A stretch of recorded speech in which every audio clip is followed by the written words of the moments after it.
transitioning to the article that when I saw was like, damn. But you see so much, especially I mean, uh, living in the community that we live in, but the internet too really makes The stuff world smaller. smaller and then crazier. And crazy. So uh, when you read the article about a sister, young woman, 22 years old, out of Chicago, Illinois, going and shooting a brother's house. Well, she shot at him, right? I don't think she killed him. Yeah, I think she shot him like twice or something. Shot him twice while he's asleep. Um, Uh-huh. robs from his house, and gets an Uber up out of there. I mean, there's so many questions that come to mind, but I guess we can kind of break it down and then build our way up. What are some? Well, first, what was the first thing that came to your mind, and then we'll start from there. I mean, that girl is crazy. That's the first thing that came to my mind, and I don't want to victim blame because I want to. I'm not going to victim blame the brother because he is the victim here. But I'm just going to be cautionary to brothers out there. You know, you know, we like women. We like beautiful, attractive women. We want them. We want to spend time with them. We want to be in company with them. A lot of us, you know, want to have sex with them and things of that nature. Okay, right? You gotta have a brain, bro. You gotta know how to move, and again, knowing how to move does not guarantee safety all the time, but you gotta know how to move. If I just meet a girl on the internet, I'm not bringing her to my house, pimp. I'm just not doing it. And most I'm doing is, you know, I might get a little, you know what I'm saying, up, you know, kind of upscale hotel or something like that, right? Why? Number one, she's gonna be impressed by it if she's really messing with you. But then also too, it gives you a layer and level of safety and security. It doesn't have the private nature of your home where she maybe can let some niggas in or she can shoot you herself. That's very risky in a hotel room with potentially hundreds or thousands of people in it, people hearing a gunshot or people hearing people trying to break up in the door, etc. So you actually protect yourself. You got to kind of get around this girl and try this girl out. Why the scriptures speak about trying a friend, proving a friend. You got to prove that this girl is trustworthy before you can bring her into a setting as intimate as your own home. A lot of you niggas just be thinking with your dick too much and you be so pressed for some pussy they have sex with these girls. First though, y'all gotta stop being so pressed about some pussy. Right now, I don't know if they had sex, right? But I presume with him inviting her over, because it's all too often a tale of when men think if women are over at their house late at night, they're entitled to intercourse, which I of course disagree with.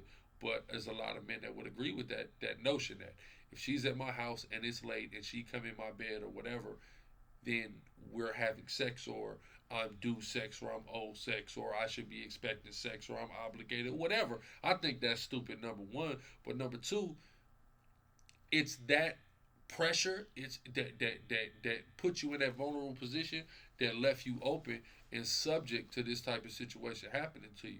You gotta try these girls out. You gotta kind of spoon feed as far as, you know, the level of intimacy. Like my little homie was just in town.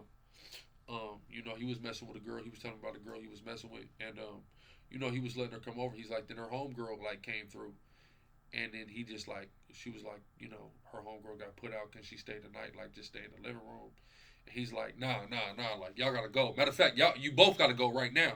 He's like, you know, I got mail out. Like, he's using his brain, right? Shout out to my homie, because nigga, I taught niggas how to move, man. You know what I'm saying? Like, niggas is smart. Nigga will pay attention to me when I was in the streets, right? And it's not just me. He got his own smarts as well. Don't get that. I'm not taking full credit or anything like that.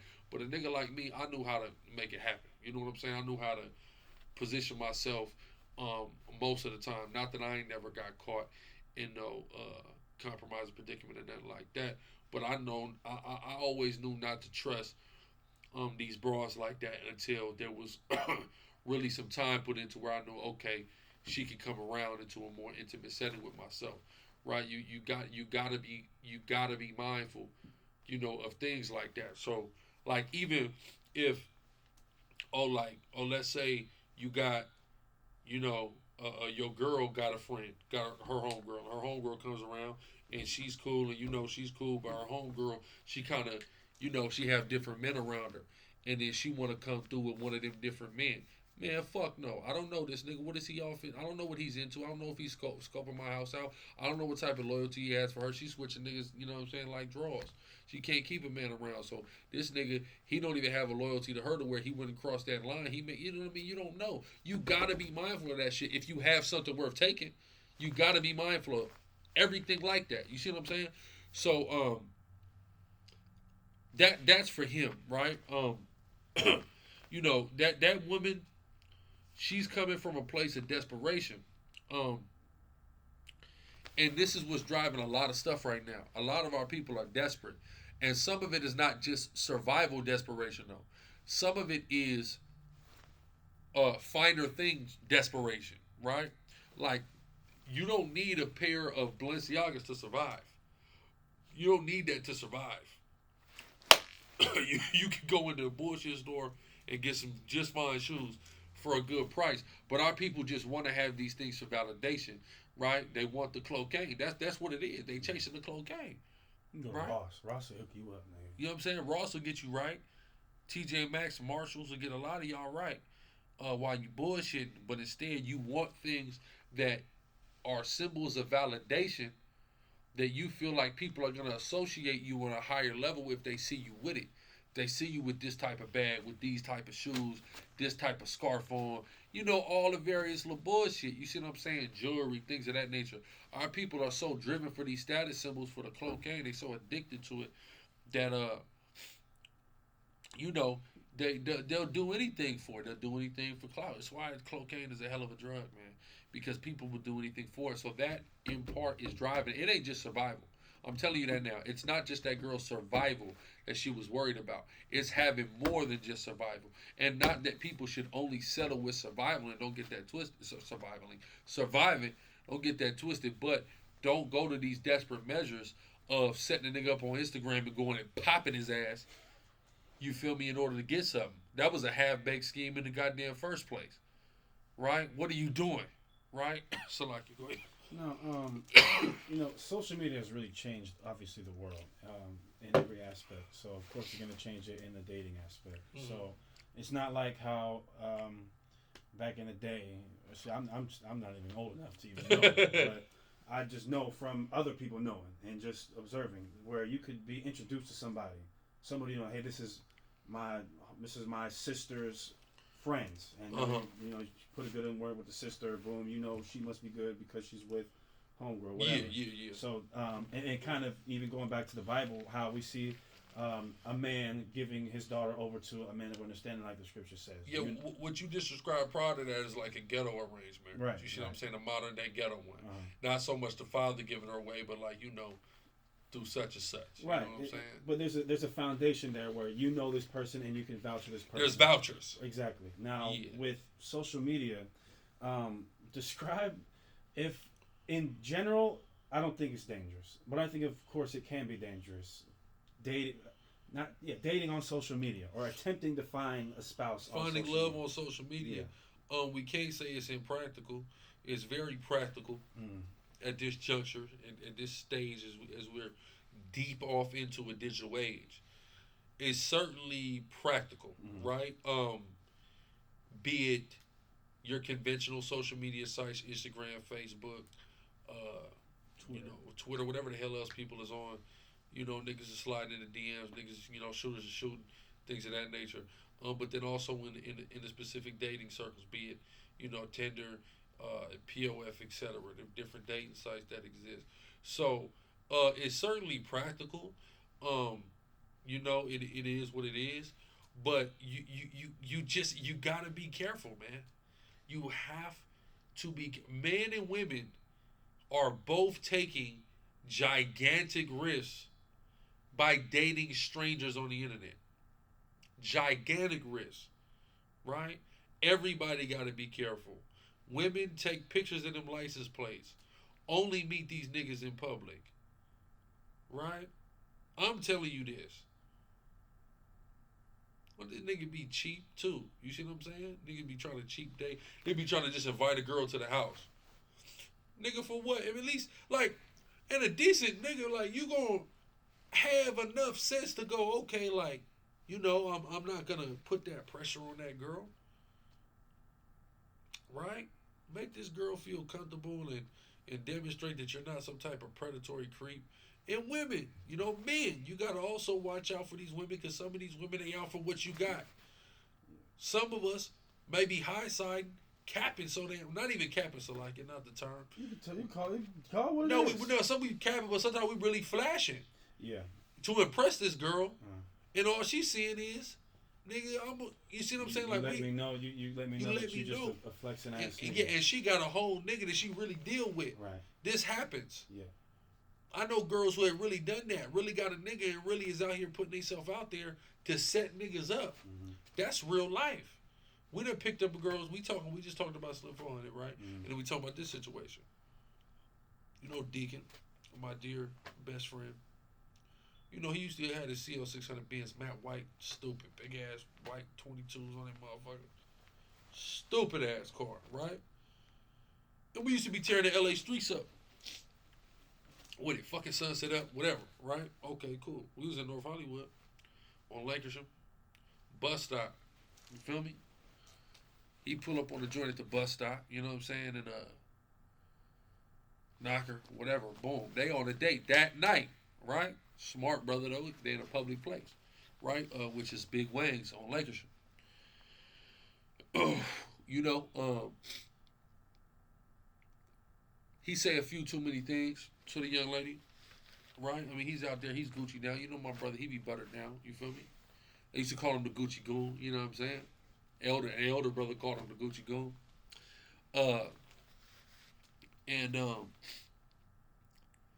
You know, he said a few too many things to the young lady. I ain't gonna get into what he said. He said a few too many things to her though. And you know, all of a sudden she got picked up in North Hollywood. All of a sudden she needed to get dropped off in South Central, right, at a particular very infamous intersection. At that point, bro knew, he called me. Yeah, boom, boom, it's bad. Yeah, she trying to set us up. You know what I'm saying? So I went in there. I got bro about it, and we ended up leaving her. He ended up leaving a Gucci scarf on her neck, right, out of a $300 Gucci scarf. But we saw the play. We saw what she was doing. So you got to be careful. Everybody, men and women, got to be careful. You got to really build up trust with somebody before you know what I'm saying, you start moving too comfortably with them. You got to build up trust. Don't be too comfortable with these people, and men don't expect women to be too comfortable with you, right? Don't pressure them into being too comfortable with you too fast, right? That might be a bad sign for you. You ever think about that? So, you know. No, you're speaking on physical kind of setups, right? Things that happen in person that jeopardize your life, your well-being, your safety. But what about an emotional setup? So where, and this is what I see a lot, and not even just emotional setup. All of a sudden, your DMs might be everywhere. Yeah. Nudes might be everywhere. Yeah. You got played out of some cash app. You see what I'm saying? But go ahead. What is cocaine? Well, cocaine is a word I came up with, which is, you know, taking clout and merging it with cocaine. We know cocaine is a highly addictive substance that has wreaked havoc on this country and the world over, but especially in Black and Hispanic communities in one form or another. So I've taken the clout and the cocaine, merged it together.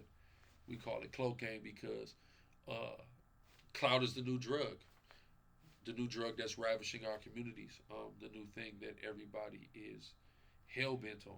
The definition of drug is a medicine or other substance which has a physiological effect when ingested or otherwise introduced into the body. So clout, it is a substance.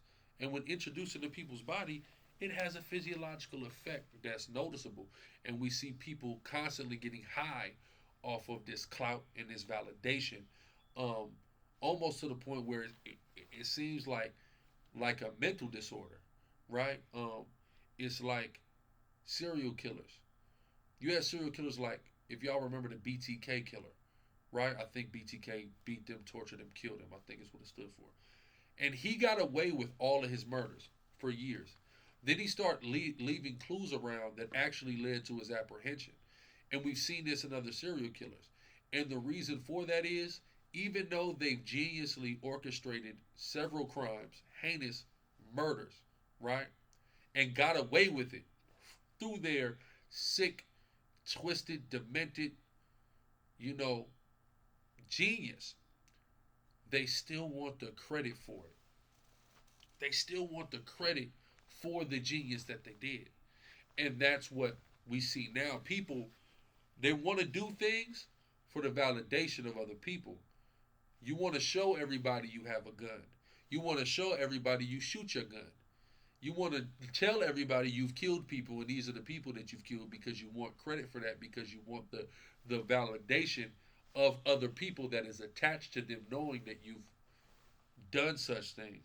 So that's what cocaine is. It's that drug, it's that substance of clout that alters people, right? That people have very clearly become addicted to. That's what cocaine is.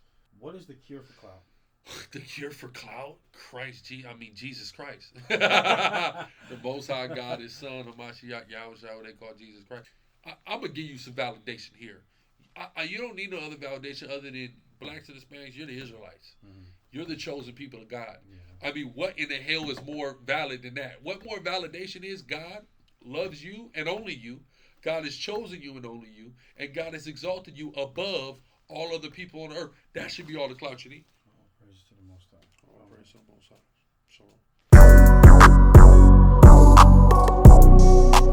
Shalom.